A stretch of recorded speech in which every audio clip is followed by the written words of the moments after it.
Hi, I'm Henry from Questacon. In the last video, we looked at ways electricity could be generated from renewable sources.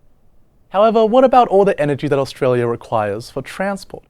That's 28% of all the energy used in Australia, powering vehicles, planes, boats, trucks. Australia uses more energy for transport than actually creating electricity. So, are there any ways that renewable sources of energy could be used to power vehicles? Well, there are a few, like batteries, for example. But what about a new kind of fuel? There is a new way of storing energy that we may be using more of in the future, and it's called hydrogen. What is hydrogen?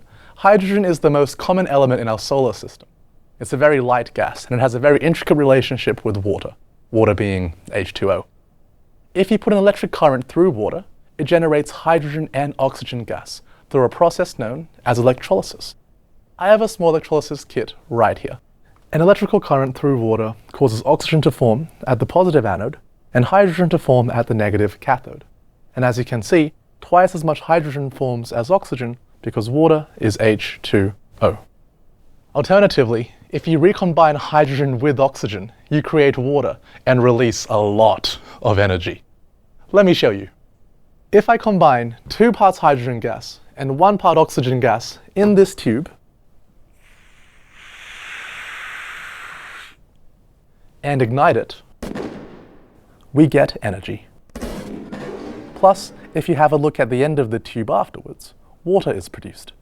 That's the emissions from burning hydrogen. Just water. Now, we can burn hydrogen to generate a big bang, but that's not generally the way hydrogen is used. Do you recall how we burned sugar right at the start of these energy videos? That's not how our bodies actually burn sugar either, and similarly, a spectacular demo like the one you just saw is not how we use hydrogen for energy needs in real life. Because there's actually a better way to get energy from hydrogen. We can use something called a hydrogen fuel cell, which can generate electricity by reforming hydrogen and oxygen into water. This has greater energy output than an internal combustion engine, and again with zero harmful emissions. Hydrogen fuel cells are capable of powering electric cars, buses, trucks, and even boats. They just require oxygen in the air and a supply of hydrogen fuel. As well as fuel cells, hydrogen can also be used in our gas mains. In several countries already, hydrogen makes up 10% of the gas with no harmful effects to equipment and systems. There are experiments occurring in Australia to see if this can be used here too. Hydrogen fuel can also be used to power large smelters in heavy industry. So, hydrogen has a ton of uses. It's not really a source, but more a method of storing energy. But how do we make it? Well, like I showed you, it requires electricity.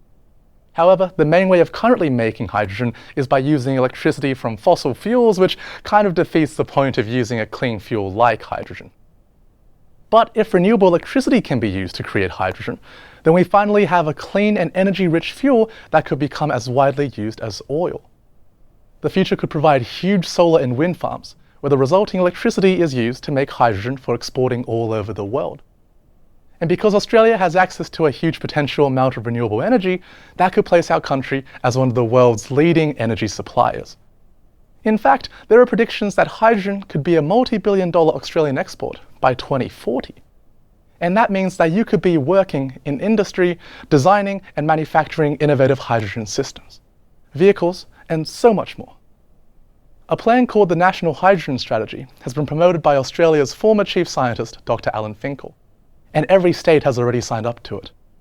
Exactly how we will make, store, and use that hydrogen, well, that's still being debated. But keep your ears open.